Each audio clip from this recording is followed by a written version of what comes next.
Sa video na ito, dadalhin ko kayo sa isang kakaibang ekspedisyon na puno ng misteryo at panganib. Makikilala natin sina Aldrin at Mikey na naglakas loob na pasukin ang isang halos nakalimutang parke sa Quezon City na tinatawag na Puno ng Dilim.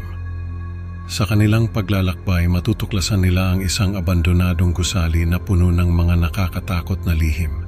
Pero ang tunay na bangungot ay magsisimula pa lamang. Isang anino mula sa nakaraan ang magpapakita at ang kanilang tapang ay susubukin sa harap ng hindi inaasahang kasamaan. Magandang araw po sa inyo mga tagapakinig. Ako nga pala si Aldrin at gusto ko pong ibahagi sa inyo ang isang karanasan na hindi ko malilimutan. Nakatira kami sa Quezon City at matagal ko nang hilig ang mga kakaibang pakikipagsapalaran. Kasama ko dito ang matalik kong kaibigan na si Mikey. Naging mas determinado ako sa mga ganitong ekspedisyon matapos ang pagkamatay ng kapatid kong si Fiona. Kaya nang malaman namin ang tungkol sa Puno ng Dilim, hindi na kami nagdalawang isip na puntahan ito. Matagal nang pinaplano namin ni Mikey ang aming kakaibang ekspedisyon sa isang halos nakalimutang parke sa Quezon City na tinatawag na Puno ng Dilim. Ako na may malalim na interes sa mga ganitong pakikipagsapalaran ay lalo pang naging determinado matapos ang pagkamatay ng kapatid kong si Fiona. Nagdala kami ng mga gamit tulad ng flashlight, tubig at mga pagkain gaya ng sandwich at bottled water para sa aming paglalakbay.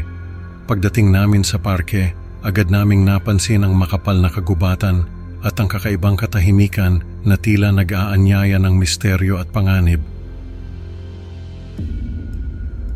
Mickey, sigurado ka ba dito? Tanong ko habang tinitingnan ang paligid. O Aldrin, kaya natin to, sagot niya na may halong kaba at excitement. Habang naglalakad kami, naririnig namin ang mga tunog ng kalikasan, mga kuliglig kaluskos ng mga dahon at tila mga bulong ng hangin na nagdadagdag sa kakaibang ambiance ng lugar.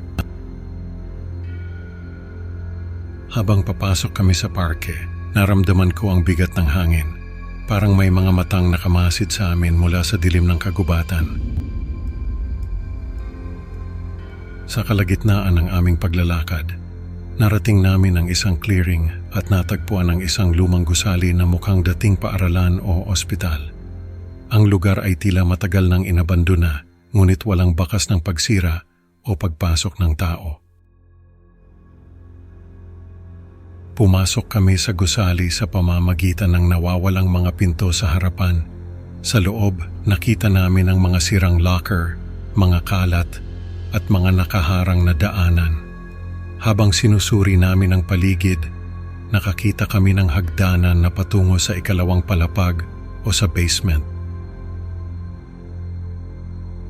Grabe, parang horror movie talaga to, sabi ni Mikey habang tinitingnan ang mga sirang locker.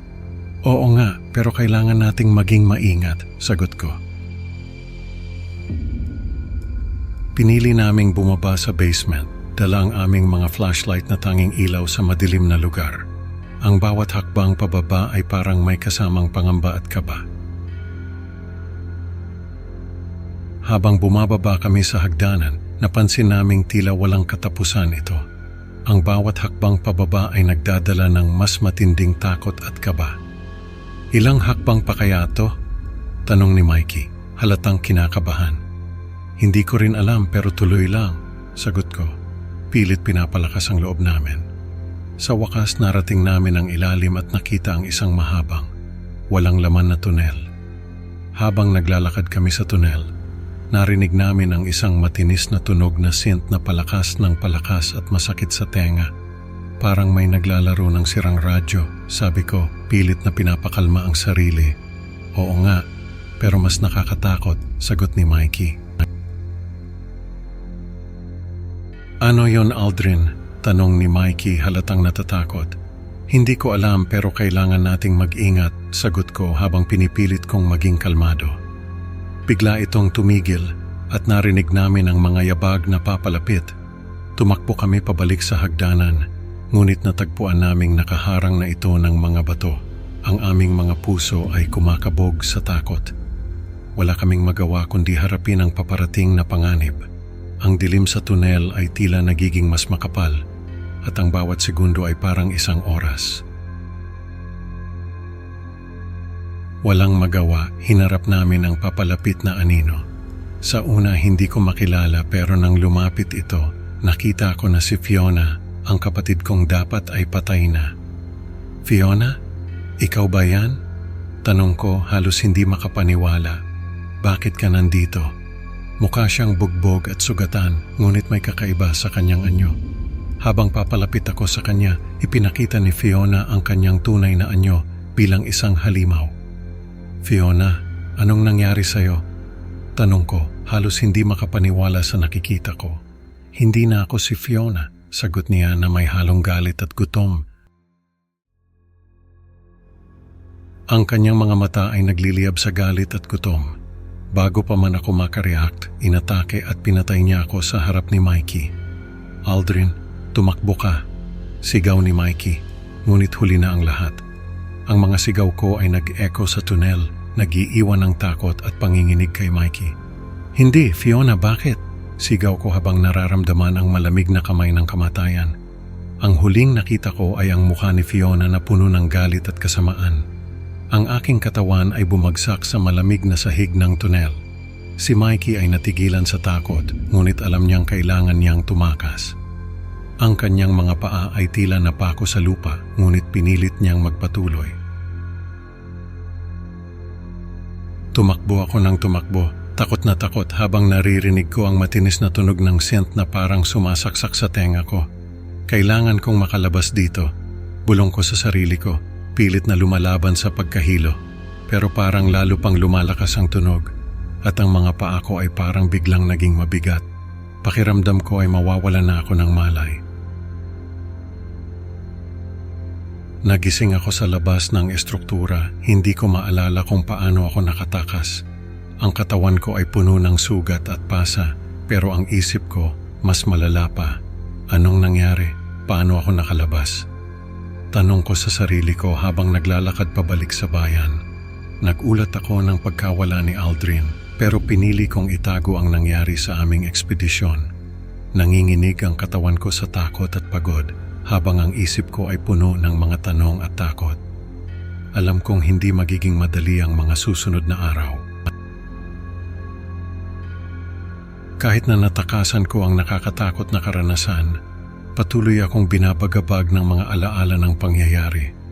Ang mga gabi ko ay puno ng bangungot at ang konsensya ko ay hindi matatahimik. Nakaramdam ako ng matinding pangangailangan na bumalik sa estruktura, naniniwalang maaaring buhay pa si Aldrin at nangangailangan ng tulong. Ang bawat araw ay tila isang bangungot na hindi ko matakasan. Hindi ko pwedeng pabayaan si Aldrin, sabi ko sa sarili ko. Kailangan kong bumalik at hanapin siya. Sa huli nagpasya akong magbalik sa puno ng dilim upang hanapin ang aking kaibigan. Sa kabila ng mga panganib at takot na maaaring naghihintay sa akin. Ang desisyon ko ay puno ng tapang at determinasyon, pero ang kapalaran ko ay nananatiling isang misteryo.